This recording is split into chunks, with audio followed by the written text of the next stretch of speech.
قل هل يستوي الذين يعلمون والذين لا يعلمون إنما يتذكر أولو الألباب.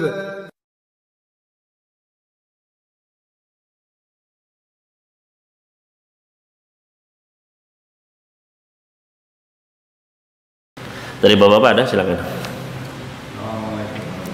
Waalaikumsalam warahmatullahi wabarakatuh.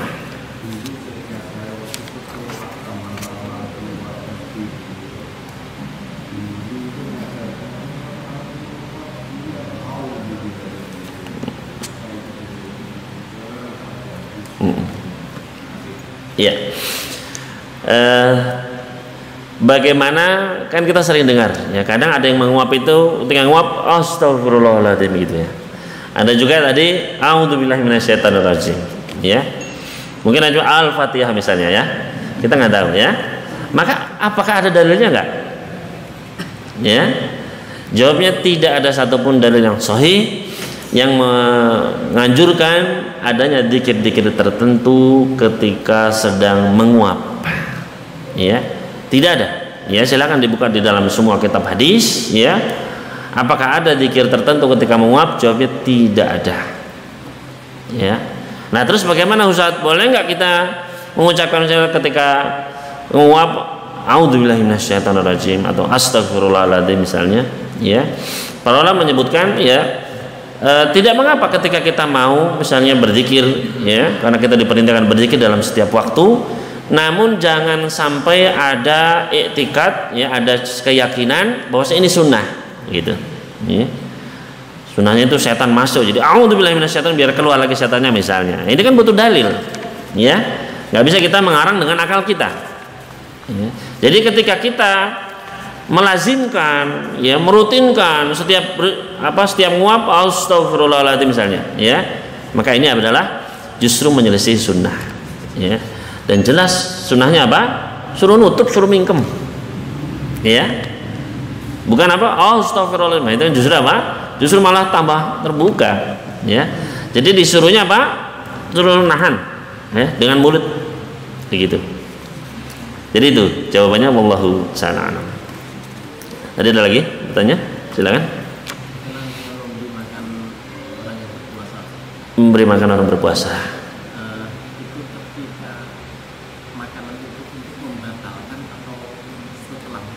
Iya. Iya. Satu-satu dulu Mas ya, biar nggak lupa ya.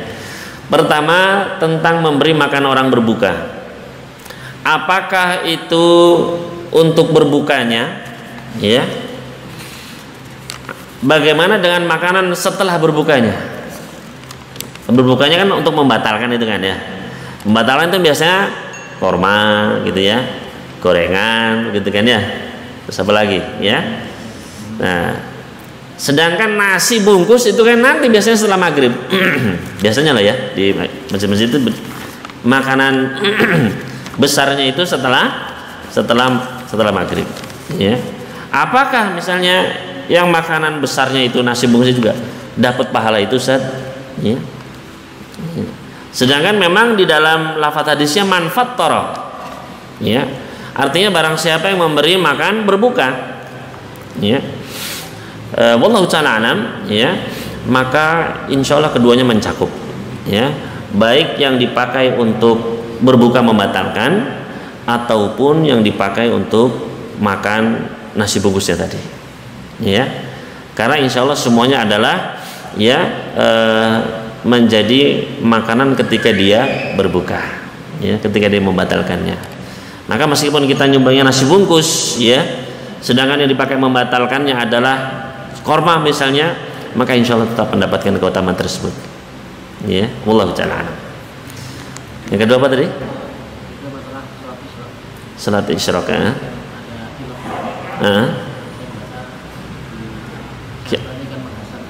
Apa?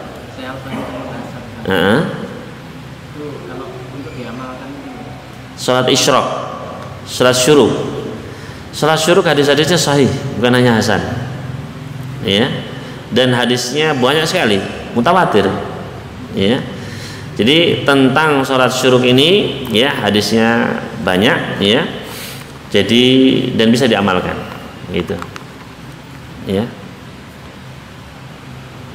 Jadi boleh untuk diamalkan. Kata Nabi sallallahu alaihi wasallam,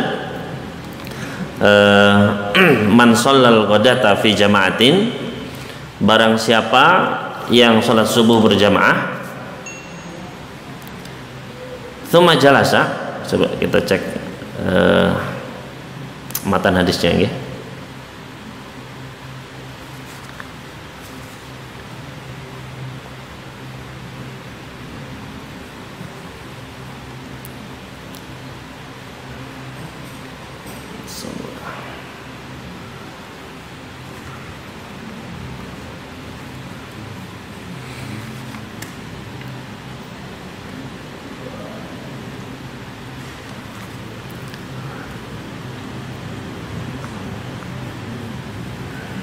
Ya.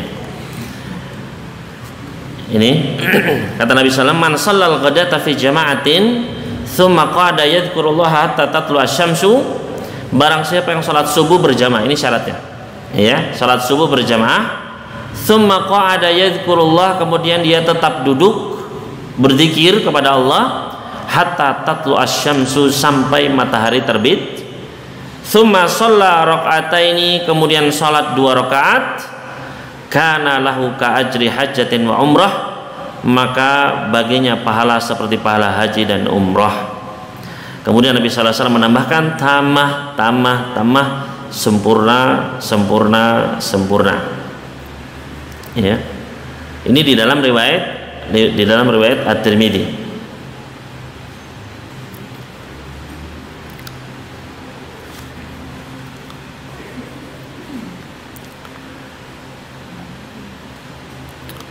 Dan yang rajih bahwasannya salat isyraq ini atau salat syuruk ini adalah termasuk dari salat duha, ya, karena di dalam riwayat yang lain disebutkan sabhatad duha, ya, yaitu salat duha, ya, maka ini boleh diamalkan, ya, begitu. Wallahu ta'ala alam. Kita ini dulu ya, pertanyaan dari sini dulu. Ustadz, terkait melukis menggambar makhluk hidup, bagaimana hukumnya jika kita diminta untuk menggambar makhluk hidup saat proses psikotes, saat disuruh akan masuk ke suatu perusahaan, ya gambar saja makhluk hidup tapi nggak pakai kepala, begitu, ya. Nggak pakai kepala, karena jelas kata Nabi sallallahu alaihi wasallam, ya, atau kata Ibnu Abbas, ya, hilangkanlah kepalanya, ya, karena makhluk itu tidak disebut sebagai makhluk ketika dihilangkan kepalanya, ya. Ya entah gimana gambarnya, mungkin dia sedang apa namanya masuk ke tembok apa gimana, begitu. Ustadz, saat berusaha untuk khusyuk terkadang timbul riya dalam hati, bagaimana hukumnya dan bagaimana seharusnya saya menyikapinya? Ketika timbul riya maka harus dilawan, ya, jangan sampai riya itu terus, ya, sampai akhir sholat kita, ya. Jadi memang khusyuk itu memang harus diperjuangkan, ya, namanya manusia pasti hatinya itu berbolak-balik, kadang khusyuk kadang enggak, kadang ikhlas kadang enggak, ya. Jadi memang harus dilawan, ya. Jadi sikap kita adalah harus menghilangkannya dan harus, ya, kita ini untuk Allah begitu, ya. Jadi semua apa yang kita lakukan, ya, misalnya kita sholat, ya, kita ngaji, ya, kita ini ingin dilihat sama Allah, ingin didengar sama Allah, begitu, ya, jadi untuk Allah semua. Selanjutnya yang ketiga, banyak kisah para orang-orang soleh dapat menahan rasa sakitnya saat sholat karena kekhusyuannya. Apa tips dari para ulama terdahulu agar kita dapat berusaha sholat dengan khusyuk? Ya, di antara kiat-kiatnya tentu saja adalah dengan kita menghidupkan sunnah-sunnah Rasul, ya. Jadi kiat sholat yang khusyuk itu adalah sholat tak seperti sholatnya Nabi, ya. Dan di antara hadis-hadis yang, ya, menunjukkan adalah Nabi SAW pernah bersabda, "Shallu sholata muwaddi'in," sholatlah seperti sholat yang terakhir, seperti orang yang akan meninggalkan dunia. Ya.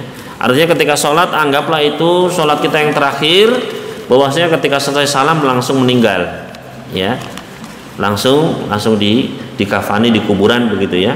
Nah ini kalau kita bisa menghadirkannya, itu adalah salah satu ya tips agar kita bisa khusyuk. Tips lainnya adalah agar kita memahami apa yang kita baca ketika sholat, karena banyak orang pikirannya terbang kemana-mana karena nggak paham apa yang dibaca ketika sholat. Ya, oleh karena itu kalau bisa ketika sholat kita pahami apa yang kita baca. Ya. Ustadz, ketika sholat wajib saya mengerjakan sholat rawatib 4 rakaat sebelum sholat duhur. Saat mau melaksanakan sholat wajib yaitu sholat duhur terserang ngantuk berat. Wah. Untuk menghilangkan rasa kantuk tersebut saya selingi dengan membuka WA. Obatnya membuka WA. Membuka WA dan membaca beberapa chat hingga rasa kantuk hilang. Wah. Memang efeknya kuat ya WA ini. Kemudian saya lanjut sholat duhur. Itu bagaimana Ustadz? Bolehkah? Boleh. Ya, boleh, nggak apa-apa. Tapi kenapa ke WA begitu ya? Memang WA itu menghilangkan ngantuk begitu ya. Ya, tapi ya hati-hati, kadang keterusan begitu ya. Kadang mau baca Quran misalnya, begitu cek WA ya sudah 1000 chat misalnya.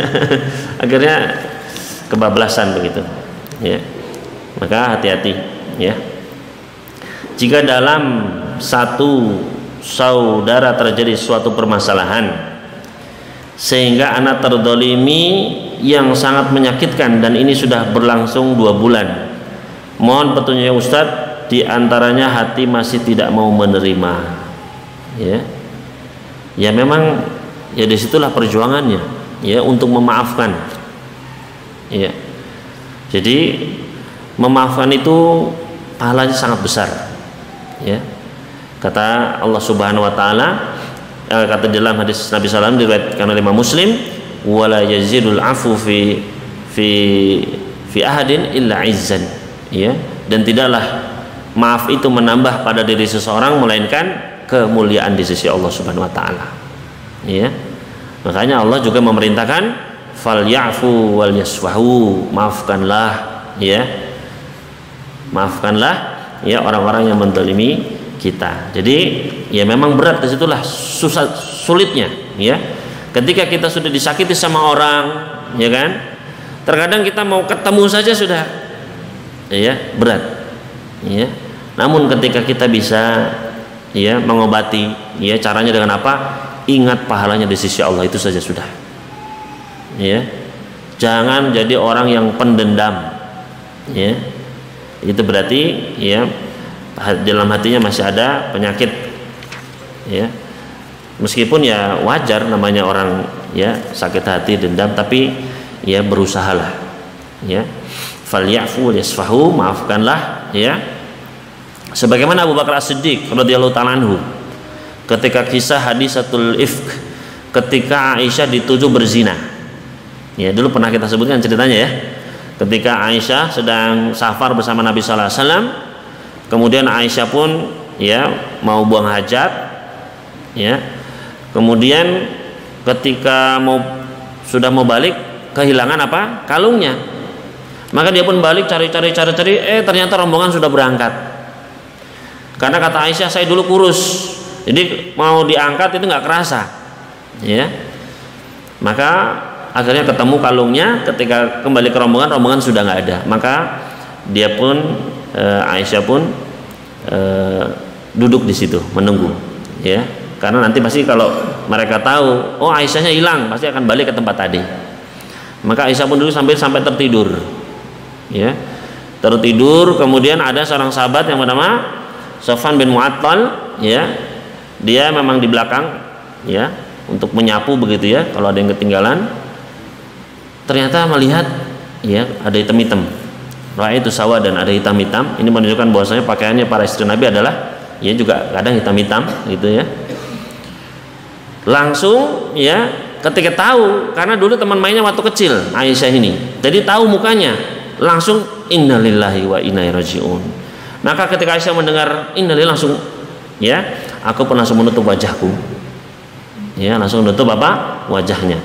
Kemudian oleh Sofwan bin Mu'attal dipersilakan Aisyah untuk naik ke atas onta.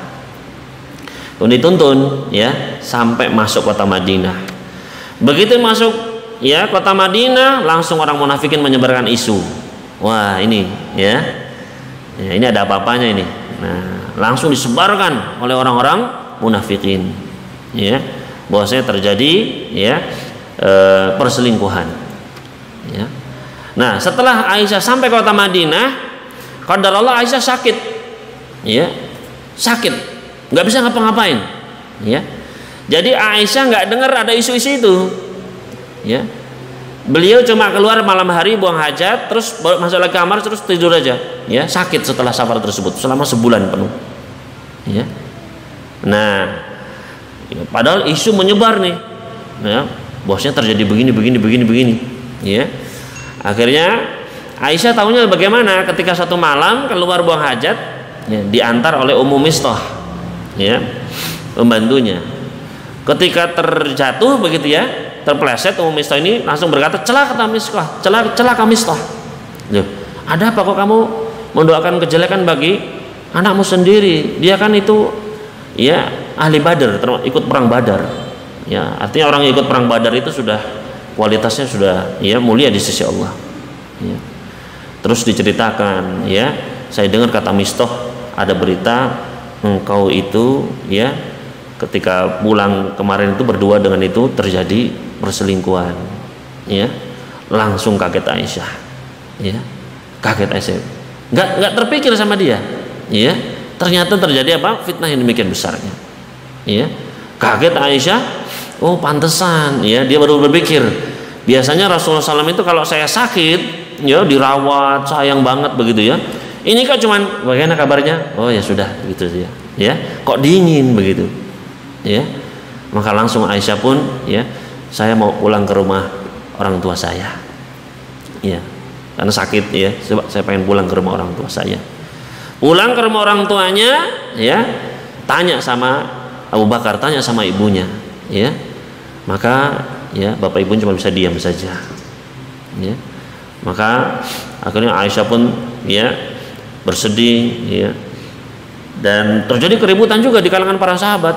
Rasulullah SAW berkata kepada para sahabatnya, sesungguhnya kalian tahu apa yang terjadi dengan ya tentang istri saya difitnah begini ya, bagaimana pendapat kalian ya.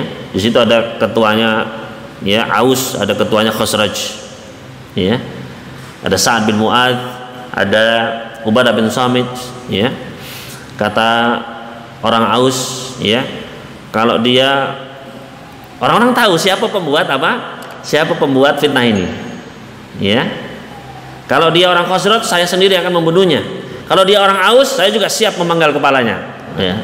Orang Aus nggak terima, enak aja langsung ribut ya, karena tahu pelakunya dari kaumnya ya. Ribut akhirnya kan sampai mau perang, maka Nabi cukup ya. Jadi nggak bisa beliau ya.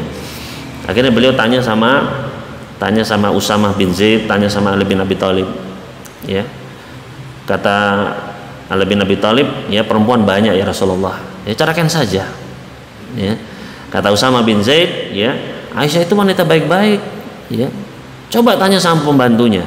Dipanggillah pembantunya ya, bagaimana Aisyah? Aisyah itu anak polos ya, kalau tidur masih kena ada tepung di mukanya ya, nggak berpikir macam-macam, nggak mungkin ya.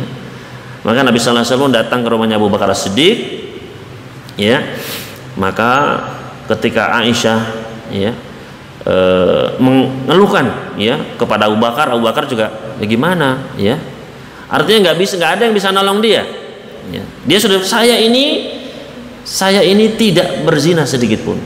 Abu Bakar diam, ibunya pun diam, Rasulullah SAW pun diam ya. Oh kalian nggak ada yang mau bantu saya ya, Allah yang akan menjelaskan kepada aku. Maka turunlah firman Allah Subhanahu Wa Taala ya, yang menjelaskan tentang hal tersebut ya, bahwasanya Aisyah terlepas dari semua itu tuduhan ya. Maka ibunya Aisyah langsung mengatakan, Aisyah ya berterima kasihlah kepada Rasul sallallahu alaihi wasallam. Enggak mau. Saya cuma berterima kasih sama Allah, ya. Maka kemudian orang-orang yang menyebarkan isu zina tersebut langsung dipukul oleh Nabi sallallahu alaihi wasallam. Ya, dihukum dengan sebagaimana diperintahkan dalam Al-Qur'an, ya, orang-orang yang menuduh zina dan tidak memiliki bukti maka dipukul berapa? 80 jaldah. Ya. Termasuk diantaranya Mistah tadi. Ya. Padahal Mistah ini termasuk kerabatnya Abu Bakar As-Siddiq. Dan lebih dari itu dibantu sama dikasih nafkah sama Abu Bakar As-Siddiq. Ya. Bayangkan betapa sakit hatinya Abu Bakar As-Siddiq. Anaknya diisukan berzina. Bahkan anaknya yang paling disayang, anaknya yang paling solehah, ya, dituduh begitu. Kalau anaknya yang bandel mungkin ya sakit hati, tapi biasalah. Ini anak yang paling dibanggakan dituduh begitu, ya, oleh orang yang dibantu sama dia lagi, orang saudaranya sendiri yang dibantu lagi, ya. Maka Abu Bakar Siddiq pun berkata, ya, demi Allah saya tidak akan memberi nafkah lagi kepada Mistah, saya nggak mau lagi ngasih sedekah. Maka turunlah firman Allah Subhanahu wa taala, ya, memerintahkan Abu Bakar untuk memaafkan, ya. Atuhibbuna ayyaghfirallahu lakum, apakah kamu ingin Allah mengampuni dosa-dosamu? Ya, kalau gitu maafkan, ya. Maka langsung Abu Bakar Siddiq, saya maafkan, ya, dan kembali dikasih sedekah lagi, ya. Bayangkan, itu kan sakit hatinya luar biasa tuh, ya. Tapi karena keimanan, karena yakin ini pahalanya di sisi Allah nih, ya, maka lebih baik kita maafkan. Begitu, ya. Maka jangan dendam, jangan menendam. Cari pahalanya di sisi Allah. Kita kan pengen dosa-dosa kita diampuni, maka maafkanlah. Bagaimana hukumnya dinding yang diberi wallpaper gambar transparan, contoh garis, bunga dan batik? Ya, tadi jawabnya boleh. Ya, jawabnya boleh. Bagaimana hukumnya dengan sajadah yang bercorak? Ya, kalau coraknya itu sekali lagi bisa merusak kekhusyuan kita, ya, coraknya itu malah membuat kita mikir kemana-mana, maka sebaiknya dihindari. Kalau kentutnya ketika salam pertama, apakah salam pertamanya pas as apa pas ya, kalau memang, ya, ketika artinya selesai salam pertama, assalamualaikum warahmatullahi wabarakatuh, ya, maka mudah-mudahan itu sudah sah, ya, mudah-mudahan sudah sah, ya. Wallahu ta'ala alam. Karena Nabi sallallahu alaihi wasallam bersabda, miftahus sholatu tahur wa tahrimuhu takbir wa tahliluhu at-taslim. Penghalalnya adalah salam, ya. Jadi ketika sudah salam pertama itu sudah halal, sudah boleh kan? Sudah boleh keluar begitu. Bagaimana dengan bersinnya orang yang alergi? Apakah termasuk dicintai Allah? Insya Allah juga termasuk, ya, karena atos di sini bersifat umum, baik bersin alergi ataupun bersin flu ataupun yang lainnya. Wallahu ta'ala. Orang yang sudah berusia lanjut dan sudah lupa, bayar fidyahnya berupa makanan atau uang. Fidyah itu harus berupa makanan. Ya, ketika suatu syariat sudah ditetapkan bentuknya, nau'nya, jenisnya, maka nggak boleh kita merubah jenisnya. Ya, fidyah itu adalah fidyatun ta'amu miskin, ta'am miskin. Ya, di dalam Al-Quran jelas fidyah itu harus ta'am, makanan. Jika beliau tidak berpuasa, iya, jadi cukup fidyah, ya, baik dengan makanan mentah atau makanan matang. Jamaah sholat Jumat terlambat sedangkan khutbah telah berlangsung. Pertanyaan, apakah jamaah tersebut langsung sholat sunnah atau duduk mengikuti khutbah? Langsung sholat sunnah 2 rakaat, ya, karena Nabi sallallahu alaihi wasallam pernah ketika sedang khutbah ada sahabat datang langsung duduk, maka ditanya, as-shalaita, apakah kamu sudah sholat? Maka sahabat menjawab belum, ya, maka disuruh berdiri sholat dulu, ya. Ini menunjukkan bahwasannya ketika kita datang imam sedang khutbah maka nggak apa-apa sholat 2 rakaat. Misalkan dalam sholat karena kita belum hafal surat, kemudian surat ayat-ayat yang terdapat dalam Al-Quran kita tulis di kertas dan kita letakkan di depan atau di samping kita agar kita bisa membacanya saat sholat, apakah hal tersebut tidak mengapa? Ya, para ulama memberikan rukhsah, ya, bagi sholat-sholat sunnah. Ya, adapun sholat wajib maka kita baca semampu kita. Ya, ketika sholat wajib, ya, maka kita baca semampu kita.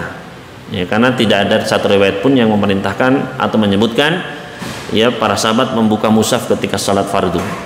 Adapun ketika sholat sunnah, ya, maka ya, para ulama memberikan keringan dalam masalah ini karena adanya beberapa riwayat, yaitu ketika sholat malam, ya, sholat tarawih, ya, ada di antara para sahabat yang membaca dari mushaf. Ya, oleh karena itu untuk sholat sunnah maka ini tidak mengapa. Dan juga kata para ulama, karena kita kan ketika sholat malam itu dipacu, dimotivasi untuk sebanyak-banyaknya membaca ayat. Ya, kata Nabi SAW, barang siapa yang sholat semalam membaca 10 ayat maka termasuk orang-orang yang tidak lalai. Barang siapa yang baca 100 ayat, ya, tidak dicatat sebagai atau mendapatkan orang yang khusyuk. Barang siapa yang baca 1000 ayat, ya, maka dia akan termasuk, ya, muqantarin, orang yang mendapatkan pahala besar. Nah, kita yang hafalannya misalnya cuma ya 5 ayat, misalnya, kan repot, ya. Waduh, masa 5 ayat diulang-ulang sampai 1000 gitu kan? Ya, maka apa? Boleh membaca apa? Mushaf ketika di malam hari. Ya, nggak apa-apa. Ya. Untuk mendapatkan keutamaan tadi, membaca 10 ayat, 100 ayat, 1000 ayat. Ya, wallahu ta'ala alam. Ya. Adapun sholat fardu tidak. Ya, kalau nggak mampu surat, ya, ya, di antara para sahabat yang tidak mampu membaca surat, ya cuman baca subhanallah, alhamdulillah, la ilallah, ya kan? Ya. Makanya, ya, ketika kita masbuk, ya, ketika kita masbuk, itu kan kadang ada plok begitu kan? Tiba-tiba di plok, ya. Ini repot sebenarnya. Ya. Karena kita nggak tahu kualitas orang yang kita tepuk. Ya. Karena udah ditepuk, ya, gitu ya. Ternyata kadang, ya, sholatnya buru-buru gitu ya. Apalagi misalnya ditepuk ternyata mu'allaf, ya, begitu ditepuk subhanallah, alhamdulillah, karena dia belum hafal surat misalnya, kan repot. Ya. Ya, maka ya wallahu ta'ala alam, sebaik, ya, dan tidak pernah ada satupun, ya, yang menepuk-nepuk begitu. Jadi makanya di antara para ulama menyebutkan kalau memang terlambat, ya sudah, sholat masing-masing saja. Pak Ustadz, saya mau tanya, kalau saya dalam keadaan puasa, lalu di sekeliling saya ada yang merokok, lalu tidak sengaja ikut menghirup, ya, itu bagaimana puasanya? Apa tidak? Insyaallah, ya, tidak, kecuali kalau sengaja begitu ya, hirup, ya, bisa jadi karena sengaja, ya. Kalau nggak sengaja nggak apa-apa, ya. Kalau nggak sengaja, ya, kalau nggak sengaja, bahkan bakso 1 mangkok pun nggak batal kalau apa? Kalau tidak sengaja, begitu ya. Jangan lupa begitu ya. Makan bakso 1 mangkok itu tidak batal. Bagaimana hukumnya dinding yang diberi wallpaper? Oh, tadi sudah ini. Diberi wallpaper tidak apa-apa. Kecuali kalau di dalamnya ada gambar makhluk, maka harus dicopot. Bagaimana jika seorang sholat di masjid, tapi masjid tersebut tidak dipakai sholat Jumatan? Apakah boleh sholat sunnah isyraq yang paling sama dengan umrah dan haji? Mohon petunjuk. Ya, jawabnya boleh. Ya, masjid itu ada masjid jami, yaitu masjid yang di dalamnya diadakan sholat Jumat, ya, dan ada masjid yang biasa yang tidak didirikan dalam sholat Jumat. Ya, kalau di kita namanya musola begitu ya. Maka musola ini juga memiliki hukum masjid tetap. Boleh sholat tahiyatul masjid, boleh itikaf di dalamnya. Ya, jadi musola itu ya masjid juga sebenarnya. Ya, masjid yang didirikan Jumat itu namanya masjid jami. Ya, jadi boleh sholat isyraq, ya, boleh itikaf di dalamnya juga. Wallahu ta'ala a'lam. Ini mungkin yang bisa kita sampaikan pada pagi hari ini. Kurang lebihnya mohon maaf. Mudah-mudahan Allah Subhanahu wa taala ya mengampuni kita apabila ada kekeliruan, maka datangnya dari kelemahan ilmu kami dan dari syaitan, dan apabila ada yang benar maka semuanya datang dari Allah Subhanahu wa taala. Aku qouli hadza wa sallallahu ala nabiyina Muhammadin wa sallam ala mursalin walhamdulillahirabbil alamin. Wassalamualaikum warahmatullahi wabarakatuh.